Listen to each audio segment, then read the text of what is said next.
Here we have two Goodman units. They have different blades.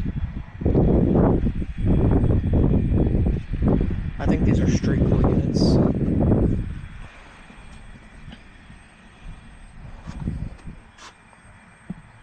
I can't exactly tell what kind of compressor that has. Blade's in the way and the sticker's kind of faded. I think it's got a Copeland scroll though. It's a 5-ton from 2002. Maybe I'll try and catch one of these starting up. Oh, well, apparently not this one. It's got no capacitor in it. It's all disconnected. So it's probably a prep to get replaced.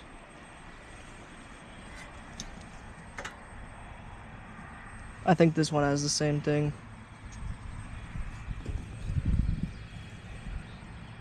That's also a 5-ton from 2002. And actually, there's the disconnect lid for that one.